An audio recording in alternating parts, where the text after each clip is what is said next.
Ever get that feeling, like maybe this life isn't all there is? Like our souls are on some kind of, I don't know, cosmic road trip evolving over It's lifetimes. a question that's intrigued people for ages, and you know what? There's a whole belief system built around that idea.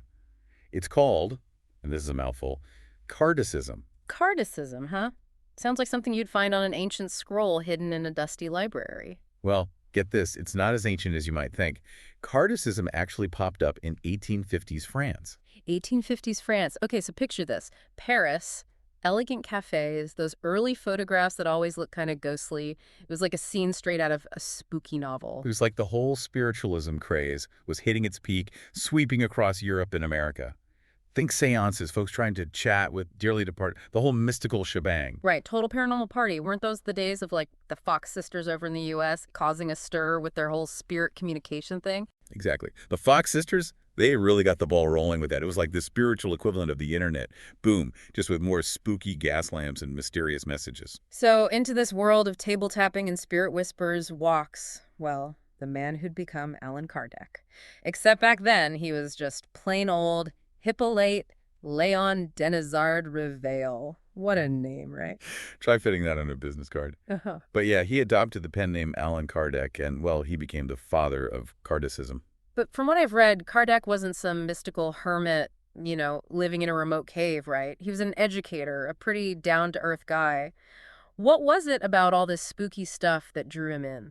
It kind of started with this thing called table turning. Table turning. Okay, you're going to have to break this one down for me. I'm picturing something straight out of Hogwarts. Okay, so imagine this. A group of people huddled around a table, their fingertips lightly resting on the surface. And then, seemingly out of nowhere, the table starts moving on its own, sometimes even rising into the air, like guided by unseen hands. Okay, that's both creepy and kind of cool. But how does a teacher go from grading papers to communing with spirits? Well, Kardec was a firm believer in approaching things with a critical and analytical mind. He wasn't about to just accept these spooky stories at face value. So instead of freaking out, he started taking notes. You got it. He meticulously documented these spiritual communications, the table-turning sessions, the messages people claimed to receive. He was determined to bring, like, a more rigorous, almost scientific approach to this whole paranormal party. So he was like the original Ghostbuster, but with a notepad instead of a proton pack. Exactly. He wanted proof. He wanted a system. And that's where we get Kardechism, this attempt to blend spiritual beliefs with a structured, almost scientific framework. He called it reasoned faith, this idea that you don't have to check your brain at the door when exploring the spiritual realm. And this is where things get really wild. Kardechism dives headfirst into this idea of two-way communication with spirits. Okay, hold the phone. We're going full on ghost whisperers now. But forget your Ouija boards and crystal balls. How does the spirit chat actually work in Kardechism? Picture this. Mediums, automatic writing, those practices often get relegated to, like spooky campfire stories, right? But Kardec, he saw these as legitimate channels, ways for spirits to reach out and, well, have a chat. So we're not just talking about sensing a presence or feeling a chill down your spine. We're talking full-on conversations with the other side. You got it.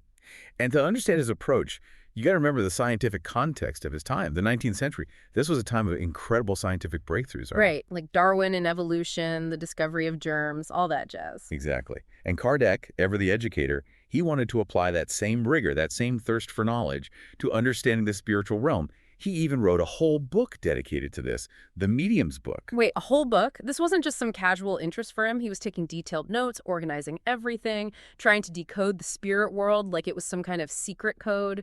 Absolutely. He meticulously documented these communications, really trying to bring a systematic approach to understanding what he believed were messages from, well, from beyond. So, not content with just spooky stories, he wanted a framework, a set of principles to make sense of it all. Exactly. That was Kardec always searching for logic and structure. Which totally fits with his whole reasoned faith approach. But if we're talking about reincarnation, this whole idea of the soul constantly evolving, doesn't that kind of imply a certain, I don't know, a moral compass? Like, are our actions impacting this cosmic report card or something? You're hitting on a crucial point here. Kardechism puts a huge emphasis on this idea called the law of cause and effect. Okay, so what goes around comes around.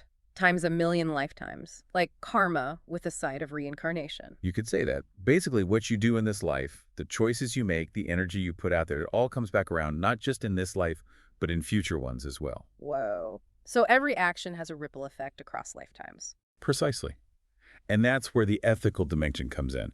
Kardechism places a big emphasis on love, compassion, forgiveness, charity, all those good vibes, you know? Makes sense. If everyone's on this spiritual journey, some ahead, some behind, you got to help each other out. Exactly. It's about recognizing our interconnectedness and making choices that contribute to to a more harmonious world. So Kardechism isn't just a belief system you contemplate while sipping herbal tea, right?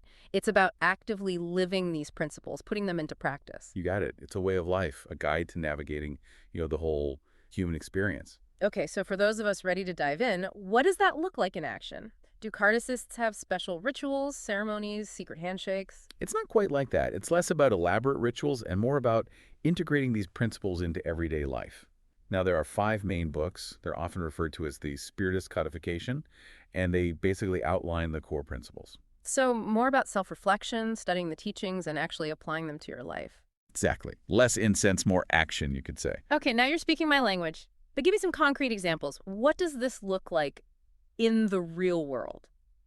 We'll take Brazil, for instance. Yeah. It has a massive Kardecist population. Oh, yeah. I was just about to ask about that. It's huge there. Huge is an understatement. It's deeply woven into their culture.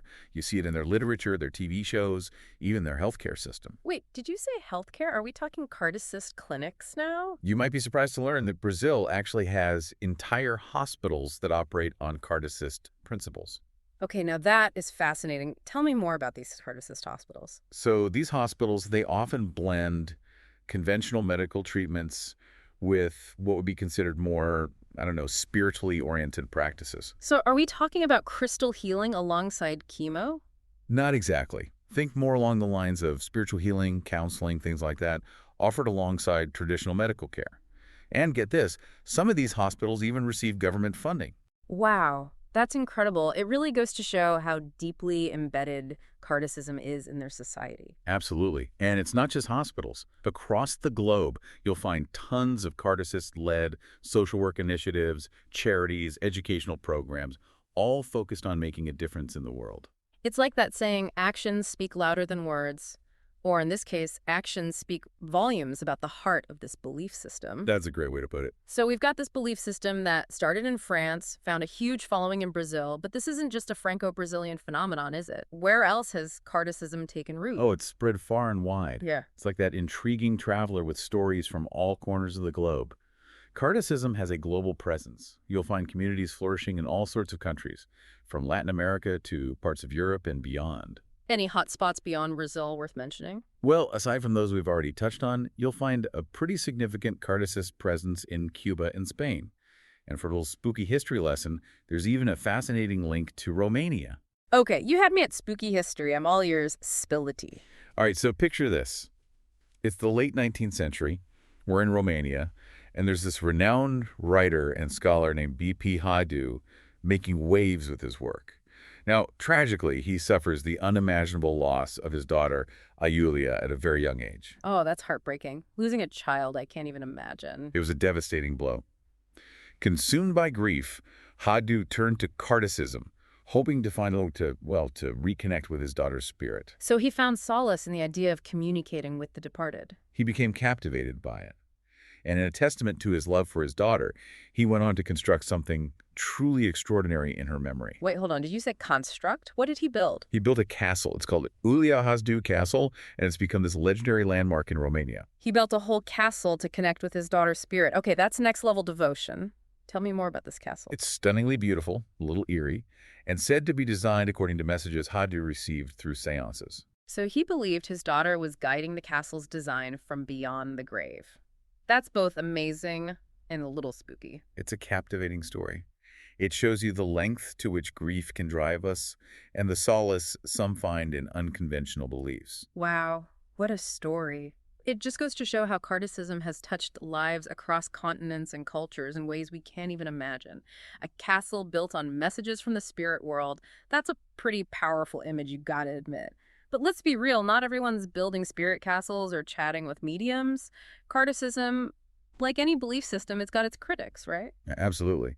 Anytime you have a system of belief that challenges traditional thinking, especially when you're talking about life, death, the whole afterlife thing, it's bound to ruffle some feathers. So who were the skeptics back in the day? What were their main criticisms of Kardechism? Well, unsurprisingly, one of the earliest and most vocal critics was the Catholic Church. Right. 19th century Europe, the church had a lot of power and influence. Suggesting a friendly chat with the spirit world probably didn't go over too well. Exactly. And it wasn't just about the seances. Kardechism, with its emphasis on reincarnation, direct communication with spirits, it directly challenged some core church doctrines. So for devout Catholics, Kardechism was a big no-no. Pretty much. The church has historically issued warnings about dabbling in Kardechism, particularly practices like mediumship and anything they perceive as, divination or magic. So they urged their followers to stick to the church's teachings. Makes sense, given their doctrines. Right. But it wasn't just organized religion, right? Were there other, more fundamental criticisms of Kardechism? You're right. It wasn't just about religious objections. Remember Kardec's whole mission to bring scientific rigor to the study of the spiritual? Right. The meticulous documentation, the categorization, the whole reasoned faith approach. Well, a big criticism, then and now, is whether Kardechism really lives up to those scientific claims. Because it's not like we can capture a spirit in a test tube or put reincarnation under a microscope. Precisely. Critics, especially from the scientific community, they argue that Kardechism relies heavily on anecdotal evidence, on subjective experiences, things like those table-turning sessions we talked about. So they're saying it's more about belief and interpretation than hard, cold scientific facts. Basically, yeah. Yeah. They argue that extraordinary claims require extraordinary evidence, and Kardechism, from their perspective, just hasn't presented that level of proof. So it occupies this interesting middle ground, not quite religion, not quite science, which kind of leaves it open to criticism from both sides. You could say that. So here we have Kardechism embraced by millions, questioned by others. It's this fascinating blend of spiritual exploration, ethical living, and some would say a touch of wishful thinking. It certainly makes you think, that's for sure. And that's the beauty of exploring a belief system like this. It gets you grappling with some big questions, like what is reality? What is consciousness? What happens after we die? The big questions, right. And there are no easy answers. But whether you subscribe to Kardechism or not, it encourages us to approach these mysteries with curiosity, with an open mind, to consider that there might be more to life, to the universe, than we currently understand. Absolutely. And to remember that regardless of our beliefs, we're all connected, and we have a responsibility to make the world a better place. Well said. And on that note, I think it's time to wrap up this deep dive into the world of Kardechism. We've covered a lot of ground, from the bustling streets of 19th century Paris to those spooky Romanian castles, exploring the history, the beliefs, and yes, even the controversies surrounding this enduring belief system. It's been a wild ride. It sure has. But hey, that's what makes these deep dives so interesting, right? They challenge our assumptions, introduce us to new ideas. They make us think, and hopefully they spark some great conversations along the way. So to our listeners out there, we hope this deep dive has inspired you to do a little exploring of your own. Exactly. Crack open a book, have that late night conversation with a friend. You never know what you might discover when you start asking those big questions. That's right. Until next time, keep exploring, keep asking those questions, and keep those minds open to the infinite possibilities that exist beyond our current understanding.